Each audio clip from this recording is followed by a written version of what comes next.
दोस्तों स्वागत है एक बार फिर आपका ब्राइट फैक्ट्स में, जहां हम आपके लिए हर दिन देश और दुनिया से जुड़ी सबसे बड़ी खबरें लेकर आते हैं। दोस्तों अनलॉक का फेज 1 30 जून को खत्म होगा और उसके बाद अनलॉक 2 का फेज शुरू हो जाएगा, जिसमें सरकार आपको और भी छूट देने की तैयारी में लगी है। लेकिन दूसरी तरफ चीनी बीमारी के मरीजों की केस में लगातार बढ़ोतरी देखी जा रही है, जिसने सरकार को भी चिंता में डाला हुआ है, जिससे सरकार एक बार फिर लॉकडाउन लगाने का विचार कर रही है। लेकिन सबसे पहले एक बार चीनी बीमारी से संक्रमितों के आंकड़े देख लेते हैं। पिछले 24 घंटे में रिकॉर्ड 14,721 संक्रमित बढ़े हैं और अब तक 3,95,000 केसेस हो चुके हैं। दिल्ली में मरीजों की संख्या 50,000 के पार है। आज की बड़ी खबरों में आप देखेंगे गाड़ी, घर, बाइक, फोन की EMI आपको भरनी होगी या नहीं। जानिए सरकार का बड़ा फैसला। साथ ही साथ 30 जून तक जरूर निपटा ले ये काम, वरना हो सकता है बड़ा नुकसान। और भारत कारोबार खत्म कर चीन को होगा बहुत बड़ा नुकसान। सुनकर चीन की उड़ गई है नींद। और जानिए कब से खुलेगी देश में एक बार फिर से जिम। और चीन का कर्ज नहीं चुका पाने पर पाकिस्तान ने हर्जाने के नाम पर भेजी 1000 लड़कियां। और साथ ही तुरंत हटाएं ये चाइनीज ऐप अपने फोन से, वरना होगा बड़ा नुकसान। इन सभी खबरों को विस्तार से जानने के लिए वीडियो को पूरा जरूर देखिए दोस्तों। लेकिन उससे पहले इस वीडियो को बनाने में मुझे बहुत मेहनत लगती है और इस मेहनत के लिए वीडियो को आप एक छोटा सा लाइक जरूर कर दें। फटाफट से ले चलते हैं आपको हमारी आज की सबसे पहली बड़ी खबर की तरफ। EMI आपको भरनी होगी या नहीं, जाने सरकार का बड़ा फैसला। दोस्तों जैसा कि आप जानते हैं, लॉकडाउन की शुरुआत होते ही सरकार ने 3 महीने की राहत देते हुए EMI को रद्द कर दिया था। ऐसे में किश्त भरने वाले लोगों के लिए सरकार ने यह विकल्प दिया था कि वो 3 महीने तक अपनी EMI को रोक सकते हैं। लॉकडाउन में नौकरी से निकाले जाने पर और वेतन कम मिलने के कारण सरकार ने लोगों के हित में यह निर्णय लिया था। लेकिन अब 3 महीने की तिथि खत्म हो चुकी है और ऐसे में सरकार ने EMI को लेकर आगे और कोई निर्देश जारी नहीं किए हैं। इसे देखते हुए ऐसा लगता है कि अब दोबारा से EMI भरना शुरू कर दिया जाएगा। बैंक वाले भी इसको लेकर लगातार सरकार से यही याचिका दायर कर रहे हैं कि इसे और आगे ना बढ़ाया जाए। दोस्तों आपको क्या लगता है, सरकार को EMI पर थोड़ी और छूट देनी चाहिए या नहीं? हमें नीचे कमेंट करके जरूर बताएं। फिलहाल जाने 30 जून तक जरूर निपटा ले ये काम, वरना हो सकता है बड़ा नुकसान। दोस्तों वित्त वर्ष 31 मार्च को समाप्त होता है और यह वह तारीख होती है जिस समय तक कई सारे वित्तीय काम निपटाने होते हैं। इनमें टैक्स सेविंग, इन्वेस्टमेंट करना और विलंब से अपना ITR भरना भी शामिल है। लेकिन इस बार महामारी के संक्रमण को फैलने से रोकने के लिए 25 मार्च को ही देश भर में लॉकडाउन लागू कर दिया गया था। इस वजह से कई सारे कार्यों की अंतिम तारीख को आगे बढ़ाकर 30 जून कर दिया गया। इन्हीं कामों में से एक जरूरी काम है ITR दाखिल करना। वित्त वर्ष 2019 के लिए विलंब से ITR दाखिल करने की अंतिम तारीख 31 मार्च 2020 थी, जिसे 30 जून 2020 तक बढ़ाया जा चुका है। अब जो लोग वित्त वर्ष 2019 के लिए विलंब ITR या संशोधित रिटर्न दाखिल करना चाहते हैं, वे 30 जून 2020 तक इसे दाखिल कर सकते हैं। अगर किसी ने अपना पिछला ITR दाखिल करते समय कोई गलती की हुई है तो वो भी 30 जून तक संशोधित रिटर्न भर सकता है। दोस्तों इस चैनल पर हम आपके लिए देश और दुनिया भर की सबसे बड़ी खबरें सबसे पहले लाते हैं। और अगर आपको भी दुनिया भर की खबरें सबसे पहले चाहिए तो चैनल को बिना भूले नीचे दिए लाल बटन को दबाकर सब्सक्राइब जरूर कर दें और साइड वाले घंटे को जरूर दबा दें, ताकि आपको हर खबर सबसे पहले मिलती रहे। धन्यवाद।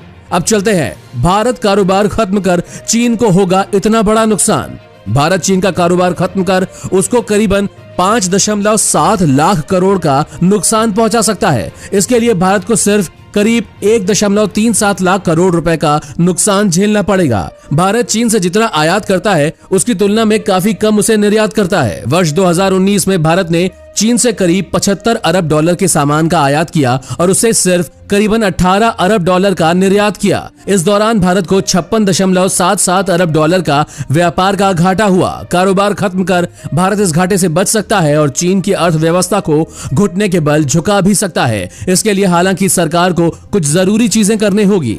भारत में कई उद्योग चीन से आए सामानों पर निर्भर है, इसलिए चीन से आयात बंद करने से पहले इन उद्योगों के लिए कोई दूसरा विकल्प खोजना होगा। कच्चा माल और मटेरियल की आपूर्ति गड़बड़ाने के कारण भारत में steel, oil and gas, pharma, auto, consumer durables, IT service और केमिकल सेक्टर सबसे ज्यादा प्रभावित होंगे। Bharat mobile handset, TV set और कुछ अन्य इलेक्ट्रॉनिक उत्पादों के मामले में भी चीन पर निर्भर है। यदि भारत स्वदेश में इन सभी की फैक्ट्रियां शुरू कर दे तो भारत चीन से आए हुए सामान का बहिष्कार कर सकता है। इस वीडियो को देखते रहिए दोस्तों, क्योंकि आगे आने वाला है। पुलिस बेवजह रोके गाड़ी तो फौरन करे ये काम। पुलिस आपका कुछ नहीं बिगाड़ पाएगी। अब जानते हैं कि आखिर कब से खुलेगी जिम। दोस्तों जब से लॉकडाउन खत्म हुआ है, लोगों के मन में एक ही सवाल है कि जिम कब से खुलेंगे। अनलॉक फेज में सरकार ने कई तरह की छूट लोगों को दी है, लेकिन जिम जाने की छूट इसमें शामिल नहीं है। वहीं लॉकडाउन में घर बैठे खा पीकर लोगों का जो पेट बाहर निकल आया है उसे अंदर करने के लिए लोग जिम जाने के लिए उत्सुक हैं। लेकिन आखिर जिम कब से खुलेंगे?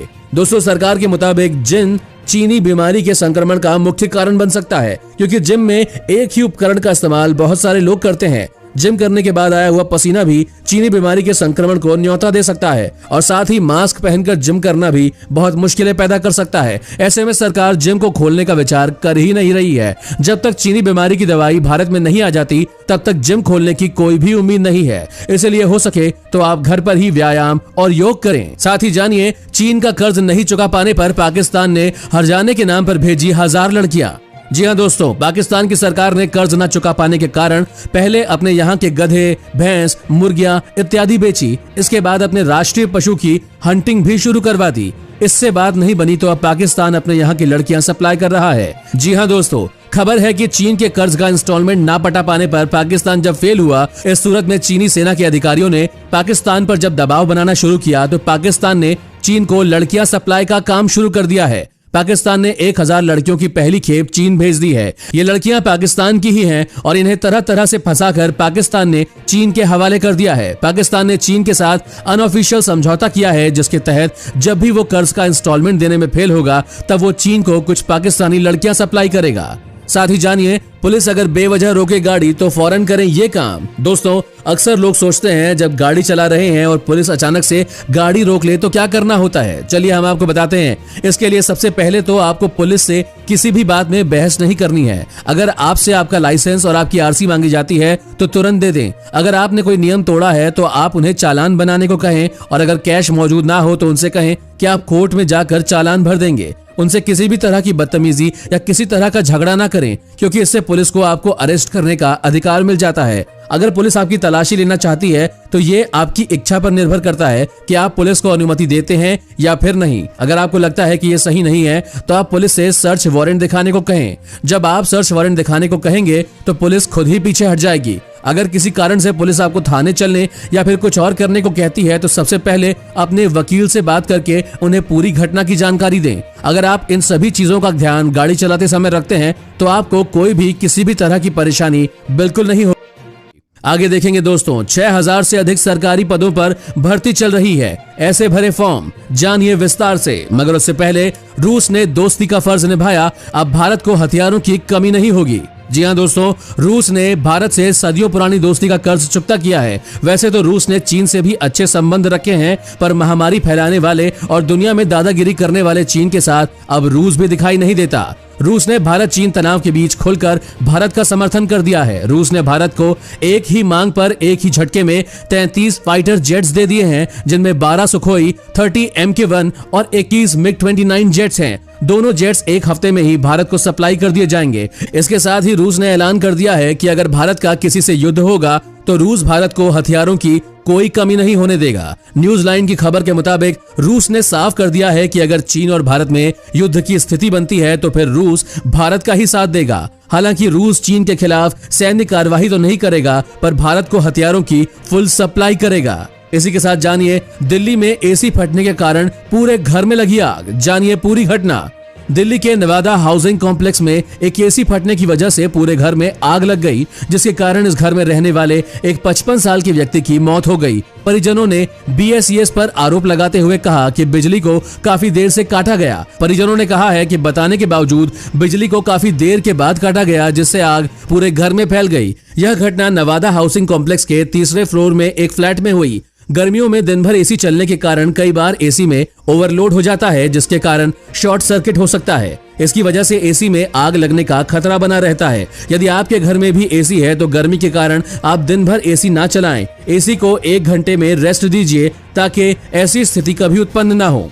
साथ ही जानिए दोस्तों, 6000 से अधिक सरकारी पदों पर भर्ती के लिए चल रही है आवेदन प्रक्रिया। सरकारी नौकरी की तलाश कर रहे उम्मीदवारों के लिए एक अच्छी खबर है। राजस्थान अधीनस्थ और मंत्री स्तरीय सेवा चयन बोर्ड, राजस्थान के होमगार्ड्स विभाग, Rajasthan university of health science और राजस्थान लोक सेवा आयोग ने हजारों पदों पर भर्ती के लिए आवेदन मांगे हैं। इन सभी भर्तियों में 8वीं पास वालों के लिए भी भर्तियां निकाली गई है। इन सभी भर्तियों पर आवेदन करने के लिए इनकी आधिकारिक वेबसाइट पर जाएं और आज ही आवेदन करें। इसी के साथ आगे 21 जून को सूर्य ग्रहण, इन 4 राशियों पर पड़ेगा बुरा असर। जानिए कहीं ये राशियां आपकी तो नहीं। उससे पहले जानिए कि दुनिया के अमीरों में 11वें नंबर पर पहुंचे मुकेश अंबानी। रिलायंस जियो बनी देश की 5वीं सबसे बड़ी कंपनी। रिलायंस इंडस्ट्रीज लिमिटेड के चेयरमैन मुकेश अंबानी दुनिया के अमीरों की लिस्ट में 11वें नंबर पर पहुंच गए हैं। एशिया के सबसे रईस शख्स मुकेश अंबानी की दौलत पहली बार 60 अरब डॉलर यानी कि 4.58 लाख करोड़ रुपए पार कर गई है।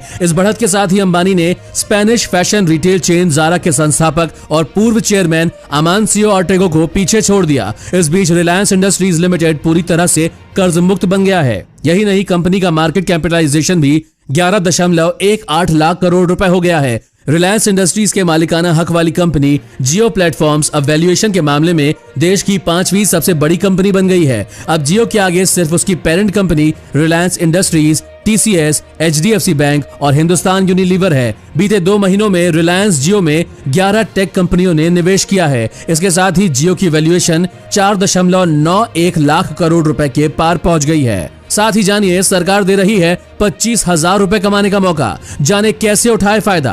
दोस्तों, मोदी सरकार द्वारा श्रमिकों को उनके गांव के पास ही रोजगार दिलाने के लिए अभियान चलाया जाएगा, जिसको गरीब कल्याण रोजगार अभियान का नाम दिया गया है। इसमें श्रमिकों को उनके स्किल के हिसाब से 25 सरकारी योजनाओं में काम मिलेगा। यह योजनाएं देश के 6 राज्यों में 116 जिलों में लागू की जा रही है। केंद्रीय ग्रामीण विकास मंत्रालय, जो कि इस अभियान के लिए नोडल मंत्रालय बनाया गया है, कि एक वरिष्ठ अधिकारी का कहना है कि इस रोजगार अभियान में काम कराने से लेकर मजदूरी के भुगतान का काम सब राज्य सरकार के अधिकारी ही करेंगे। इसलिए काम पाने के इच्छुक व्यक्ति सीधा केंद्र सरकार से संपर्क साधने के बजाय अपने ब्लॉक या तहसील के अधिकारियों और कर्मचारियों से संपर्क में रहे। केंद्रीय वित्त मंत्री निर्मला सीतारमण ने स्पष्ट कर दिया है कि अगले 125 दिनों में 50,000 करोड़ रुपए से ग्रामीण अर्थव्यवस्था से जुड़ी संरचना जैसे कुआं, तालाब आदि बनवाया जाएगा। इनमें मजदूरों को काम दिया जाएगा।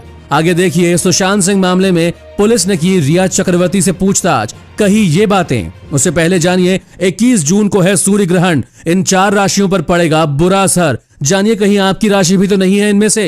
21 जून को सूर्य ग्रहण लगेगा। इस साल का यह पहला सूर्य ग्रहण होगा। यह सूर्य ग्रहण भारतीय समय अनुसार सुबह 9:15 से शुरू होगा और दोपहर 3:04 तक रहेगा। इस सूर्य ग्रहण के समय मंगल मीन राशि में रहते हुए मिथुन के ग्रहों पर बुरी नजर डाल रहा है तथा इसी राशि में राहु भी सूर्य और चंद्रमा को परेशान कर रहा है। इसलिए सूर्य ग्रहण मिथुन राशि के लिए अधिक अशुभकारी है। इसके अलावा कर्क, कुंभ, वृश्चिक राशि के जातकों के लिए भी यह सूर्य ग्रहण अमंगलकारी होगा। इसके अशुभ प्रभावों से बचने के लिए इन राशि के लोगों को गणपति जी की पूजा करनी चाहिए और यदि आप महामृत्युंजय मंत्र का जाप करें तो यह भी बहुत अच्छा होगा। साथ ही जानिए 20 जून को पीएम मोदी का बड़ा ऐलान। महामारी की वजह से चल रहे लॉकडाउन को लेकर गांव लौटे मजदूरों के लिए पीएम मोदी ने एक अभियान चलाया है जो 125 दिनों का होगा। इसमें 25 तरह के कामों की लिस्ट बनाई गई है जिसके अंतर्गत घर लौटे मजदूरों को काम दिया जाएगा। इस पर 50,000 करोड़ रुपए खर्च भी किए जाएंगे। यह केंद्र सरकार की ओर से घोषित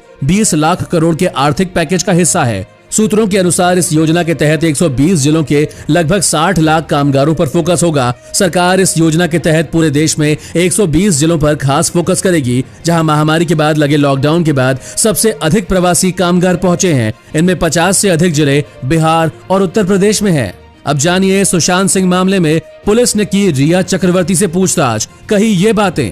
गुरुवार को मुंबई पुलिस ने सुशांत सिंह राजपूत की कथित गर्लफ्रेंड रिया चक्रवर्ती से करीब 10 घंटे की पूछताछ की। रिया ने पुलिस को बताया कि सुशांत ने करीबन 1 साल पहले जब वो रिलेशनशिप में नहीं थे उनसे यशराज फिल्म छोड़ने के लिए कहा था, लेकिन रिया ने ऐसा नहीं किया क्योंकि उसे ऐसा कोई अनुभव नहीं हुआ था। रिया ने सुशांत और अपने रिश्ते के बारे में बताया कि सुशांत यशराज फिल्म की शुद्ध देसी रोमांस से फिल्म कर रहा था और यशराज फिल्म की मेरे डैड की मारुति की शूटिंग रिया कर रही थी। तभी पहली बार हम दोनों मिले और फिर इंडस्ट्री की पार्टीज में मुलाकात होना शुरू हो गई और हमारी दोस्ती हुई। फिर साल 2019 में सुशांत ने मुझे प्रपोज किया। रिया ने पुलिस को बताया कि सितंबर 2019 में दिल बेचारा फिल्म पूरी करने के बाद सुशांत को डिप्रेशन होने के संकेत मिलने लगे थे। शुरुआत में सुशांत ने उसे नजरअंदाज करना शुरू किया, लेकिन धीरे धीरे तकलीफ बढ़ने लगी। रिया के मुताबिक वही सुशांत को डॉक्टर के पास ले गई थी और सुशांत का इलाज शुरू करवाया। रिया के मुताबिक सुशांत दवाइयां ठीक से नहीं ले रहे थे। रिया ने सुशांत के साथ रहकर